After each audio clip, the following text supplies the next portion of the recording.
Okay, we'll get into a bit more of the detail now of the changes, and I'll try and go through everything. And so the first part, just talking on some of those changes in the front end, and I'm not going to keep touching on these, but just a couple of things just to signpost for you about the definitions are now been moved into Schedule 3 at the back of the code rather than up front in the Section 1 requirements. And there's also the same thing with the Schedule of Reference documents now at Schedule 4. Now that there's actually a consistent, across all three volumes in terms of those definitions and reference documents, it's important to note though about the context in which they're referenced.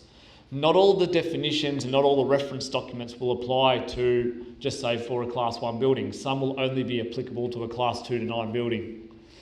So it's important to read it in its context. In the reference document table, it does give you a helpful hint there, where it tells you about the Volume 1, what clauses it's referenced in, and Volume 2, which clauses it's referenced in.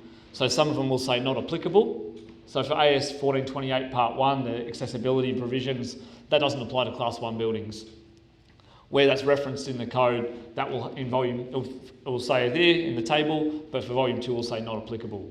So it's important to read it in that context. A number of the definitions will say for the purpose of Volume 2, or so just to have that as a context. It doesn't change by having it in these schedules at the back about their context and their application, but it's important to note. So moving into the performance provision changes, and as many of you will know, the National Construction Code is a performance-based building code, meaning the performance requirements are the mandatory requirements, and you can either develop up a performance solution or a deemed to satisfy solution to demonstrate compliance.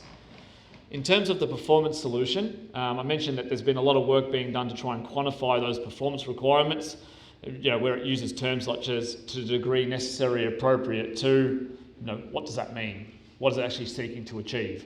So trying to do a bit more work around that to try and put some meat around that so you can actually have more consistent and less variability in outcomes. That has resulted in a number of new verification methods incorporated into the code. A verification method is an assessment method which can be used to demonstrate that the performance solution will meet the performance requirement. And that sounds a bit like a roundabout way of saying it, but if you follow that verification method, it verifies that that performance requirement has been achieved. So there's been a number of those new verification methods incorporated into the code. So a few of the ones that are, and some of those changes to the performance provisions, there's been some new verification methods incorporated into Volume 2 for the avoidance of spread of fire. And if you're familiar with Volume 1, that follows similar to CV1 and CV2 and CV3, which deal with spread of fire between dwellings and where you might have an opening in a fire-rated wall and how you can do that analysis. There's been some changes to the health and amenity performance requirements, some changes to the lighting performance requirement, putting a lux level into it. And there's also been a new performance requirement incorporated for the condensation management provisions. There's been some new verification methods also for room space or room heights, and verification of suitable natural light and the condensation management provisions. Most of these then be more applicable in a Volume 1 context rather than a Volume 2 context, in particular like the verification for room heights, where commonly we face that scenario where we can't achieve a ceiling height of 2.4 metres, where we can only achieve 2380. So to do that very complicated verification method, which might look at occupant traits like the use of the room, activity support levels and things like that, is really more in a Volume 1 scenario where we want to do 2380. And that verification or that performance requirement doesn't need to be ultra complicated, or particularly where did that 2.4 come from? Is it from scientific analysis, or is it 1200 sheets laid horizontally?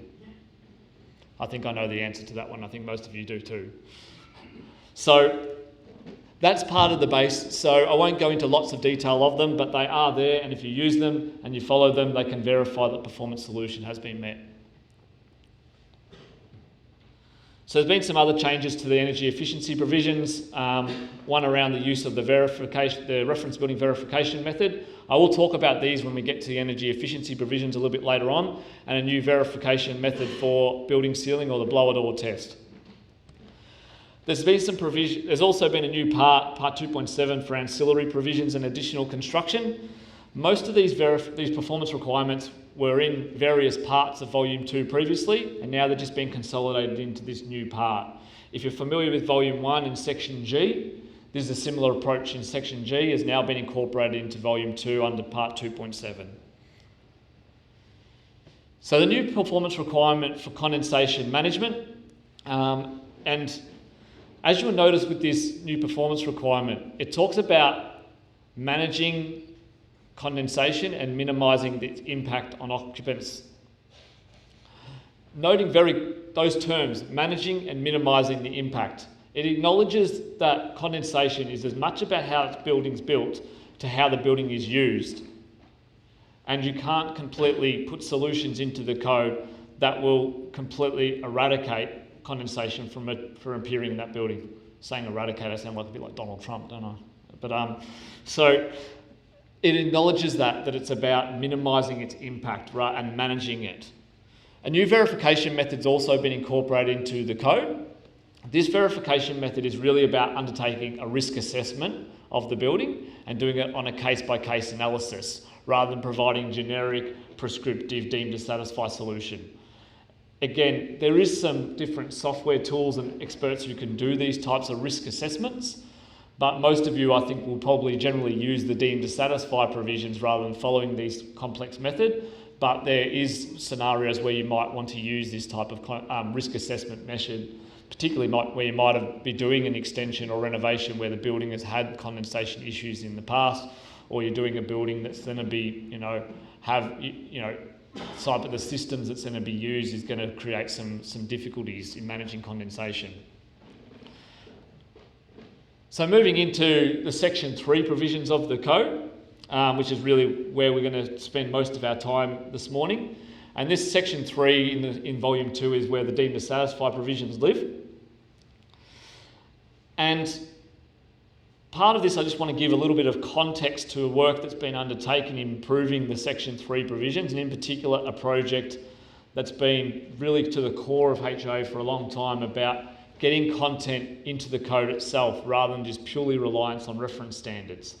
And up on the screen I've got a picture of the 1996 Building Code, or Volume 2, the first edition of the housing provisions. And if anyone had looked at the first edition of the housing provisions versus the 2015 or 2014 version of the code, they're chalk and cheese. This one had a lot of content in the code itself rather than just purely relying on reference standards.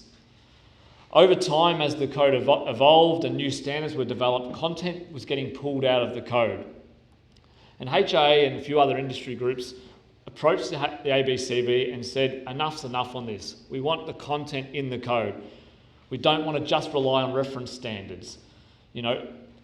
It really harks back to my earlier point on that 200,000 user group and the big user group of the code being residential builders. We want a code that's fit for purpose and actually be usable for the people that are accessing and applying it on a day-to-day basis. To the credit of the ABCB, they listened to these concerns and undertook a project to look at revising Volume 2, looking at content that was being removed and whether some can be reincorporated back into the code. And a lot of the code's content was written in 1996 and it hadn't been reviewed in a detailed way since then.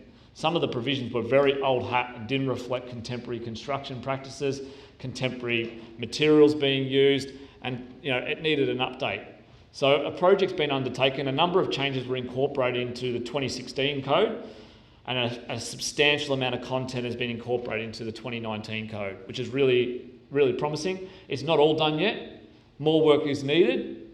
Things like waterproofing of wet areas hasn't been addressed yet. That's going to be worked on for the 2022 code. More provisions for masonry construction, double brick and single skin construction, looking at external waterproofing. More needs to be done, but a significant amount of content has been incorporated back into the code.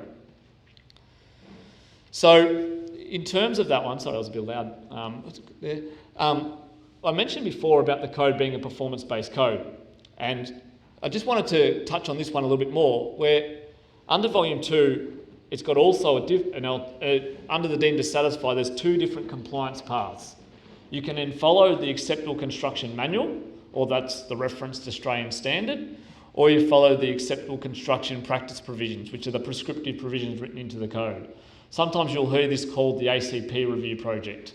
not to be misunderstood with the ACP that we're talking about in a broader sense with the fire products, which will, this is the Acceptable Construction Practice or ACP Review Project, which is the provisions written into the code itself. So up on the screen here shows some of the bigger changes of the parts that have been reviewed for 2019 code. And as you can see, there's a lot there. And the one that I'll probably then touch on the most here about the masonry provisions and re-getting those provisions back into the code itself. But there's a lot of changes throughout all of these parts.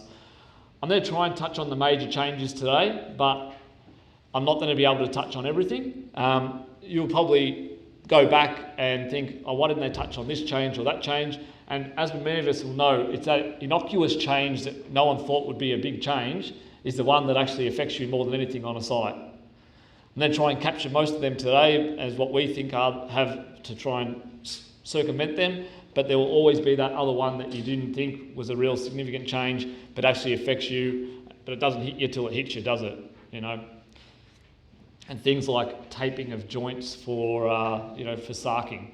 A change made to the sarking standard, and no one thought that would be a significant change, and then everyone goes, holy, this is, what do we have to do this now? So these are innocuous changes that come in and really are the ones that actually hit you on a day-to-day basis.